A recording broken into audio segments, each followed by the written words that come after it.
Salut! Dans cette vidéo, on va parler de la deuxième partie du document 8, les deux autres applications diagnostiques des anticorps qui sont le test d'immunomarquage, précisément la technique d'ELISA, et le test d'immunofluorescence. Concernant le test d'immunomarquage, c'est quoi la technique d'ELISA? Surtout l'ELISA indirecte, car on a l'ELISA directe. La technique ELISA, en anglais Enzyme Linked Immunosorbent Assay, c'est une technique de détection qui permet de visualiser la réaction antigène-anticorps grâce à l'utilisation d'une enzyme qui, en présence des anticorps recherchés et en présence du substrat spécifique, va faire une réaction chimique qui va donner un colorant ou bien un produit coloré, et la coloration va indiquer la présence des anticorps détectés. Donc cette technique ELISA indirecte, c'est la détection et le dosage des anticorps dans un sérum afin de diagnostiquer une maladie infectieuse. Ça veut dire quoi? Par exemple, si on veut savoir si un patient est atteint du sida, causé par le virus VIH, virus d'immunodéficience humaine, on peut quoi faire? On peut prélever du sang de ce patient et on peut tester la présence d'anticorps anti-HIV dans son sérum. Donc, on diagnostique indirectement la maladie. C'est pour cela que cette technique est appelée ELISA indirecte, car on cherche tout d'abord les anticorps dans le sérum. Si ce patient possède des anticorps anti-HIV dans son sérum, alors ce patient il est atteint du VIH. Donc, cette technique comporte 4 étapes. On va détailler les 4 étapes, mais à la fin de ces 4 étapes, on va avoir ou bien une coloration ou bien non. La présence de coloration indique la présence des anticorps anti-HIV, par exemple. Et donc, le patient, il est dit séropositif. Ça veut dire il est atteint ou bien il a été atteint de ce virus.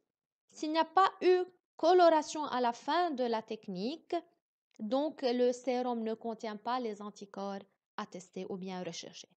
Développons ensemble les étapes de l'ELISA indirecte.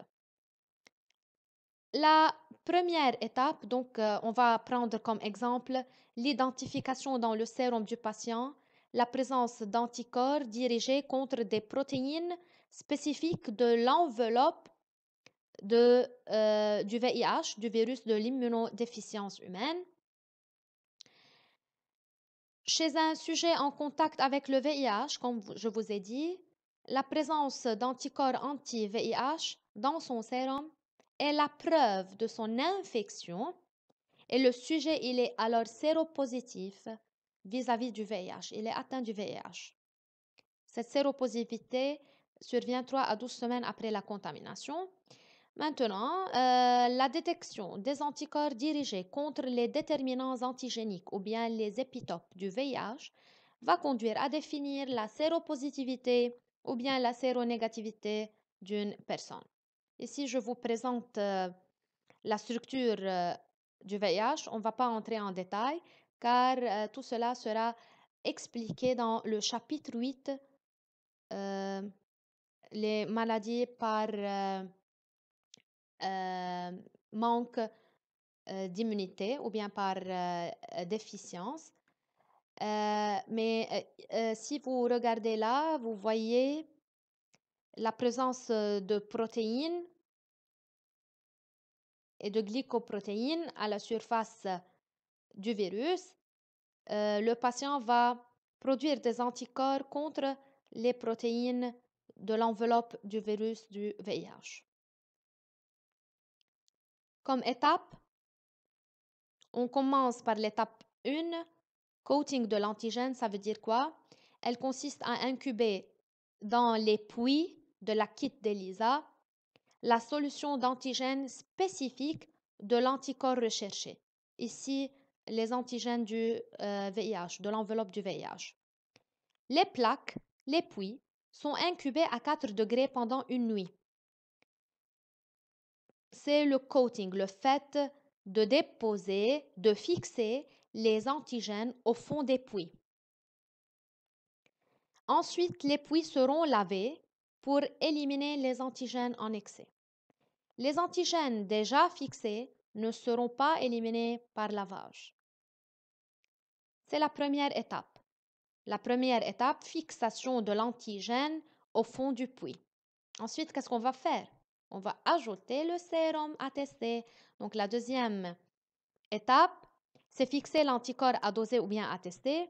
On incube alors à 37 degrés la solution d'anticorps à doser pendant 30 minutes à 2 heures.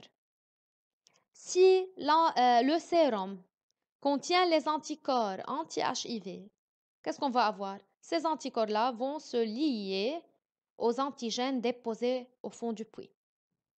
Ensuite, on fait lavage. Les anticorps fixés aux antigènes ne seront pas lavés. Donc, c'est la deuxième étape, la fixation des anticorps à doser ou bien l'ajout du sérum à tester. La troisième étape sera quoi? Sera l'ajout des anticorps de détection qui sont anti-HIV, qui sont anti-immunoglobulines humaines. On incube toujours à 37 degrés et dans les puits. La solution d'anticorps de détection, ce sont des anticorps secondaires, car les anticorps déjà présents dans le sérum du patient, ou bien supposés présents dans le sérum du patient, sont appelés anticorps primaires. Les anticorps en bleu qu'on suppose trouver dans le sérum du patient sont les anticorps primaires. On va détecter la présence de ces anticorps primaires. Donc, alors, qu'est-ce qu'on utilise? On utilise des anticorps anti-HIV, des anticorps qui vont se lier à la région constante des anticorps supposés trouvés dans le sérum du patient. Ces anticorps-là sont appelés anticorps secondaires et sont appelés anticorps de détection car ils vont détecter la présence des anticorps recherchés. Les anticorps de détection sont couplés à une enzyme.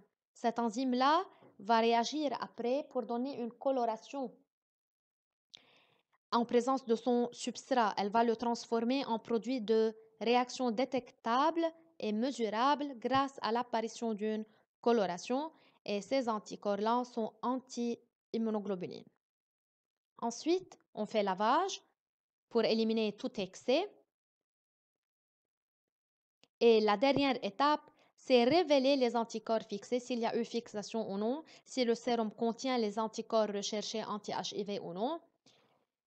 On incube à une température ambiante et à l'obscurité maintenant, pendant 10 minutes, une solution révélatrice contenant le substrat spécifique pour l'enzyme. Donc, qu'est-ce qu'on a là? Les antigènes déposés, les antigènes de l'HIV. Vous avez les anticorps en bleu qui sont les anticorps qu'on suppose détectés dans le sérum du patient. Et vous avez les anticorps en vert avec ce qui est en jaune là, qui est l'enzyme. Maintenant, on ajoute le substrat de l'enzyme. Si les anticorps couplés à cette enzyme sont déjà là, ils ne sont pas éliminés par lavage, l'enzyme va transformer son substrat en un produit coloré en jaune. Et la coloration va détecter quoi? Va détecter ou bien va confirmer que les anticorps en vert couplés à l'enzyme, ils sont présents. Ils n'ont pas été éliminés par lavage. Pourquoi ils n'ont pas été éliminés par lavage?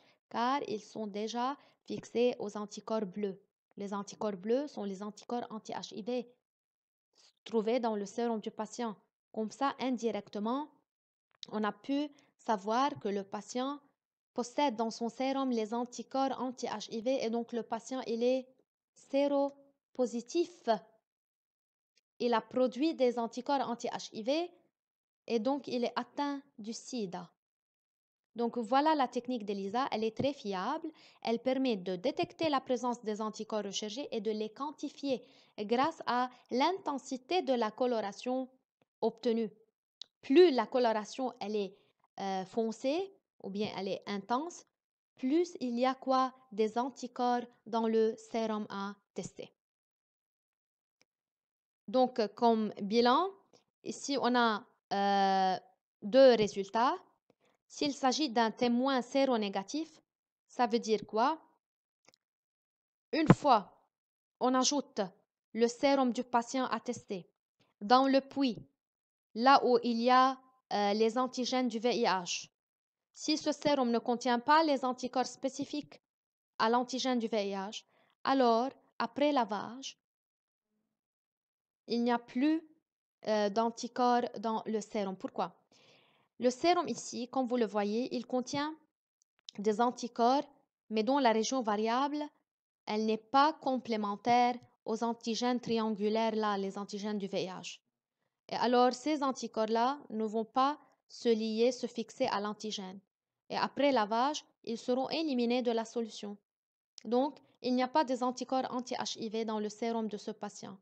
Et lorsqu'on ajoute les anticorps secondaires de détection qui sont couplés à une enzyme, ils vont être aussi éliminés après lavage car il n'y a aucun anticorps ici pour s'y fixer. Donc, il n'y a pas d'enzyme là après lavage. Même si on ajoute le substrat, aucune réaction chimique n'aura lieu et aucune coloration. Donc, comme ça, on peut savoir que le patient là, il est séronégatif. Il n'est pas atteint du HIV. Par contre, si l'individu est séropositif, alors son sérum contient des anticorps non anti-VIH, bien sûr, et des anticorps anti-VIH, vous les voyez. Ces anticorps vont se fixer sur les antigènes VIH. Après lavage, ils restent fixés sur les antigènes. Seuls les anticorps non anti-HIV seront éliminés. Alors, si on ajoute les anticorps de détection couplés à l'enzyme, ils vont se lier aux anticorps primaires. Après lavage, on ajoute le substrat. Le substrat fait une réaction chimique avec l'enzyme et alors il y a production d'un produit coloré indiquant que le sujet il est séropositif, il est atteint du sida. C'est la technique d'ELISA indirecte. Elle est très fiable. On passe au dernier test qui est le test d'immunofluorescence. Comme principe, c'est une technique utilisée pour détecter des antigènes exprimés à la surface des cellules ou tissulaires, des antigènes tissulaires. C'est une technique in situ, sur place. L'anticorps, déjà fabriqué au laboratoire, il se fixe sur son antigène cible de façon stable et l'anticorps là qu'on utilise, il est couplé à une substance fluorescente. Qu'est-ce qu'on fait? On cherche le tissu à tester et on ajoute des anticorps couplés à un colorant fluorescent. Après lavage, si les antigènes recherchés sont présents dans ce tissu, les anticorps spécifiques à ces antigènes-là, couplés à une substance fluorescente, vont rester fixés sur ces antigènes-là, même après lavage. Et la substance fluorescente va émettre une fluorescence qui sera détectée sous microscope UV à fluorescence, comme le montre la figure. Vous voyez la couleur fluorescente. La couleur fluorescente indique quoi? Indique que les anticorps déjà produits au laboratoire, qu'on a utilisés et qu'on a ajoutés à ce tissu-là, ils se sont fixés sur leurs antigènes spécifiques et ils ont émis une fluorescence. Comme ça, on a directement détecté les antigènes. Or, on a une méthode indirecte, comme dans le cas d'ELISA. Qu'est-ce qu'on peut faire? On peut utiliser des anticorps anti-immunoglobulines qui sont fluorescents pour détecter des anticorps déjà fixés sur un antigène tissulaire. C'est le cas d'immunofluorescence indirecte. Ça veut dire quoi? Déjà, on a un tissu, les antigènes sont présents, vous avez des anticorps produits par le corps, par le patient, qui se sont fixés sur leurs antigènes au niveau de ces tissus-là. On peut ajouter à cette préparation-là des anticorps secondaires, maintenant couplés non pas à une enzyme, mais à une substance fluorescente. Si il y a eu fluorescence, ça veut dire quoi? Ça veut dire que les anticorps anti-IgG utilisés se sont fixés sur les anticorps recherchés. Et ces anticorps recherchés, puisqu'ils sont présents, montrent que l'antigène recherché ou bien l'antigène à identifier, il est présent. Donc, c'est l'immunofluorescence indirecte. Donc, je répète, l'immunofluorescence, c'est la détection sur place au niveau des tissus, au niveau des cellules, la présence ou bien des antigènes ou bien la présence d'anticorps spécifiques à ces antigènes. Si l'anticorps utilisé, il est ajouté et il se fixe sur l'antigène recherché et il émet une fluorescence, on a comme ça détecté directement la présence de l'antigène et donc on a diagnostiqué la maladie, par exemple, ou bien le cancer. Cette technique peut être utilisée pour détecter certains cancers. Ou bien on peut utiliser la technique indirecte. On utilise des anticorps anti-IgG. Si ces anticorps émettent une fluorescence, ça veut dire qu'ils se sont fixés sur les anticorps primaires produits par le patient lui-même. Et par suite, on détecte indirectement la présence des antigènes et on diagnostique indirectement la maladie. Donc, ce sont les tests utilisés en médecine de laboratoire qui profitent des propriétés des anticorps pour rechercher dans le sang, dans l'urine, au niveau des tissus, des antigènes particuliers et pour diagnostiquer des maladies infectieuses. Et merci de votre écoute.